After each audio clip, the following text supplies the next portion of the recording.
Hello, and welcome to Revolutions. Episode 3.34C, Citizen Genet. So this week's supplemental is an outgrowth of two things. First, listener James Ruff's question during the 250th episode about American attitudes toward the French Revolution. So, congratulations, James, this episode is partly your fault. But it also comes from another little project that I'll go ahead and tease right now. For those of you who are also Dan Carlin fans, he may have directed you over to this debut episode of the 10 American Presidents podcast that he narrated about Richard Nixon for British podcaster Royfield Brown. Well, Royfield talked me into doing the Washington episode, which should be coming out at some point soon, and there's already a little short pre-interview with me about George Washington posted up already. If you Google 10 American Presidents podcast, I'm sure you'll be able to find it. So between the 250th episode and preparing to talk about George Washington for roughly 30 hours straight, I got deep into the weeds of the thoroughly entertaining Citizen Genet affair. Edmond Charles Genet was born in 1763 in Versailles. He was the youngest of 9 children and the son of the head clerk of the Ministry of Foreign Affairs. So his father basically ran the central clearinghouse for correspondence and intelligence during the 7 Years' War and the American War of Independence. So from the day he was born, Genet was immersed in the world of international politics. Young Edmund was also something of a precocious little genius, and by the time he hit puberty, he was fluent in 6 different languages, though, as we will see, not one of those languages was the language of diplomacy. At the age of 18, he was appointed to a position as court translator, and then in 1788, at the ripe old age of 25, Genet was dispatched on his first foreign assignment, joining the French embassy attached to the court of Catherine the Great in St. Petersburg. This was, of course, just before the revolution broke out, and when it did, Genet was a pretty staunch supporter. After a childhood spent in the palace at Versailles, and now a year spent at the opulent court of Catherine the Great, Genet had come to loathe the extravagant despotism of old Europe, and it would appear that he was unable to keep his disdain for the trappings of monarchy to himself. After one too many indiscretions, Catherine got sick of him and declared him persona non grata in 1792, calling his presence in Russia both superfluous and intolerable. Once back in Paris, the insurrection of August the 10th upended everything, and after the National Convention convened, Genet was appointed ambassador to the United States, surely the one country on earth that might stick with revolutionary France now that it was a republic. But keep in the back of your mind that Genet received this appointment in the early days of the convention, when the Girondins still held the levers of power. Once winter passed and war with the rest of Europe declared, Genet sailed away from France and landed in Charleston, South Carolina on April the 8th, 1793. Word of his arrival preceded him, and when he landed, he found himself an immediate smash hit. The Southern Jeffersonians were far more enthusiastic about the French Revolution than the Northern Federalists were, so Genet was welcomed with open arms in South Carolina, and a string of parties were thrown in his honor. Genet loved every minute of it, and the citizens of Charleston appeared to love every minute of him. He was young, still just 30 years old. He was handsome and charming and flamboyant and bursting with revolutionary confidence. He encouraged his new American friends to call him Citizen Genet instead of Monsieur, as was now the style in Republican Paris. Besides enjoying the trappings of being a celebrity, Genet had a list of things that were expected of him now that he was in the United States. He was to secure U.S. support and maybe even protection for French colonies in the West Indies.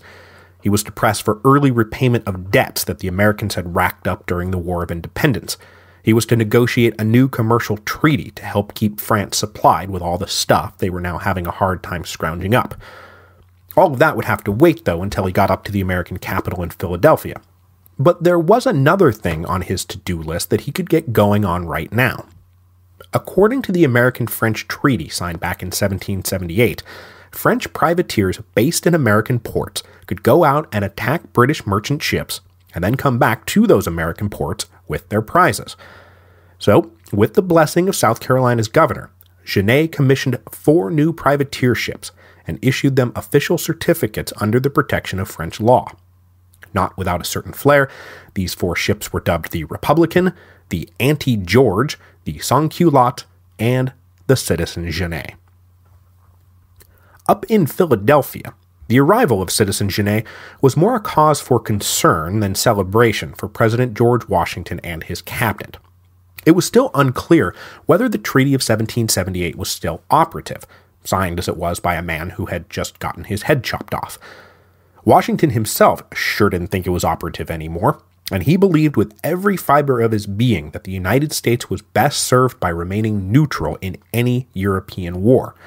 The young country was simply not strong enough to play ball on that level. So on April the 18th, Washington posed a set of wide-ranging questions to his cabinet on the immediate and future course of American foreign policy. But really, it all boiled down to whether the United States should issue a neutrality proclamation. Secretary of the Treasury Alexander Hamilton, not wanting any part of a French alliance, recommended immediately declaring neutrality.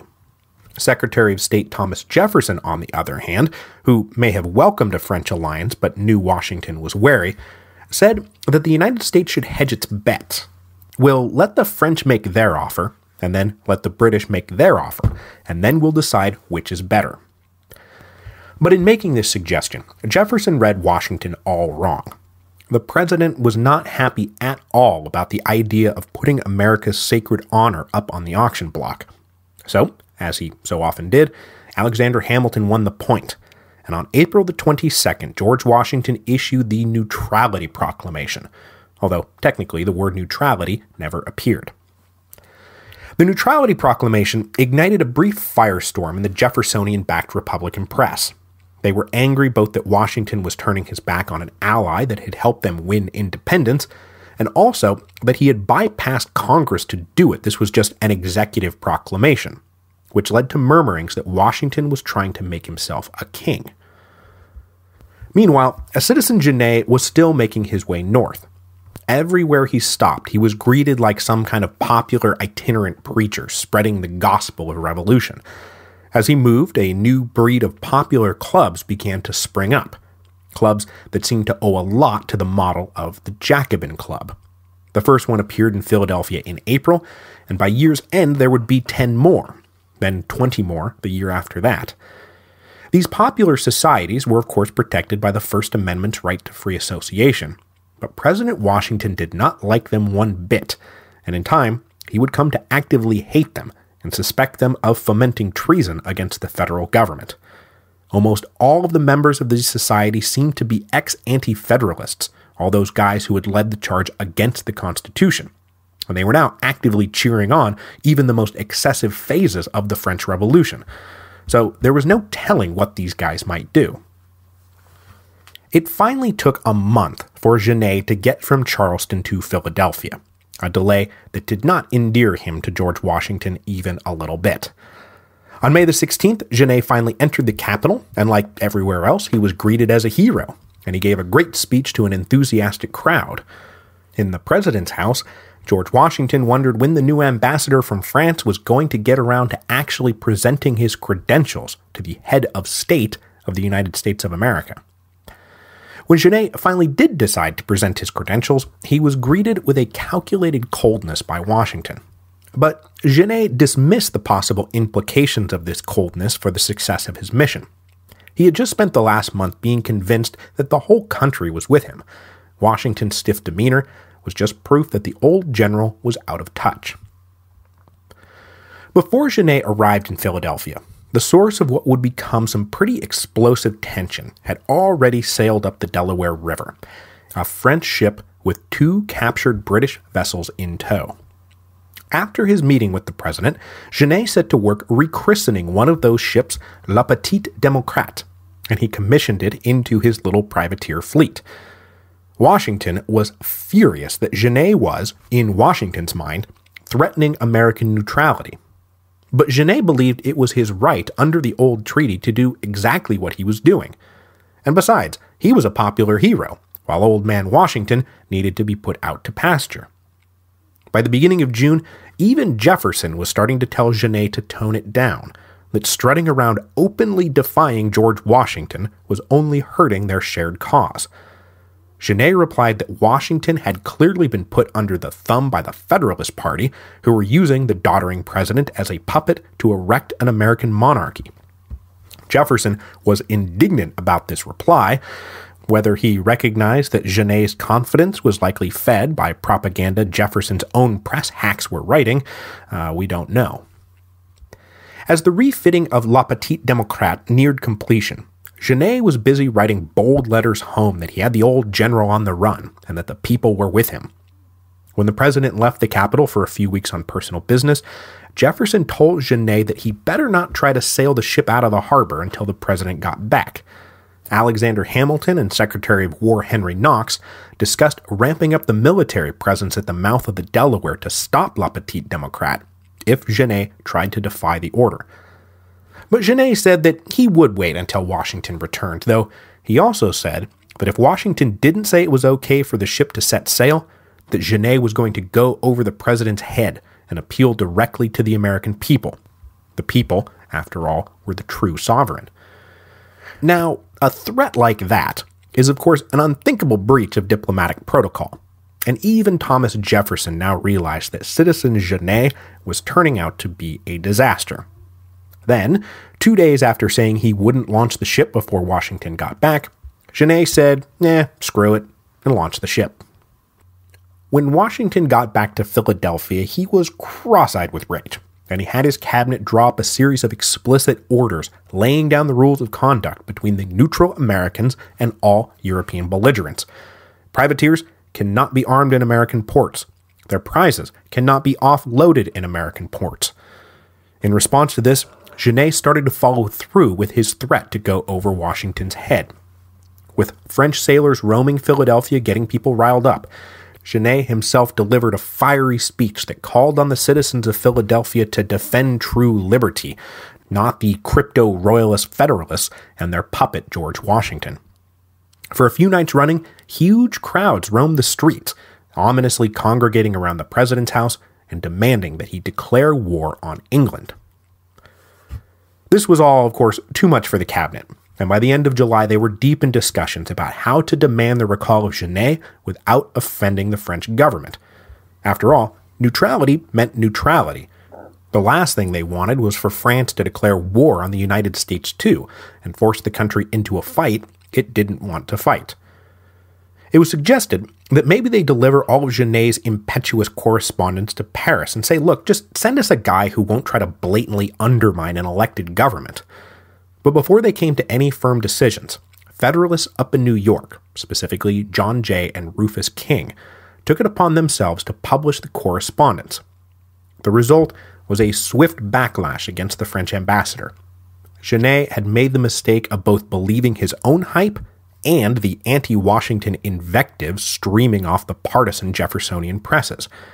He completely missed the fact that George Washington was George Washington. An overwhelming majority of Americans still thought of him as nothing less than a minor deity. Genet had convinced himself that he was beating George Washington in a popularity contest. But when it came out how flagrantly disrespectful he was being, it turned out that he was not. In late August 1793, the cabinet decided it was time to formally demand the recall of Citizen Genet. But of course, we know what has happened back in Paris in the meantime, don't we? That's right. The Girondins that appointed him to his job have been purged from the convention. Unbeknownst to the Americans, the now mountain-controlled convention has already dispatched a replacement for Genet, with orders to maintain friendly relations with the United States, lest they too be pushed into an anti-French coalition. The new ambassador arrived with instructions to arrest Genet and put him on a boat back to France, where he would stand trial for his crimes. And everyone knew exactly what that meant. The once haughty and disrespectful Genet then came down and begged Washington for asylum. At the urging of no less an advisor than Alexander Hamilton, the president granted the request. They may not like the bugger, but they weren't going to send him to his death just for being obnoxious. So, Genet stayed in America. For the rest of his life, as it turned out.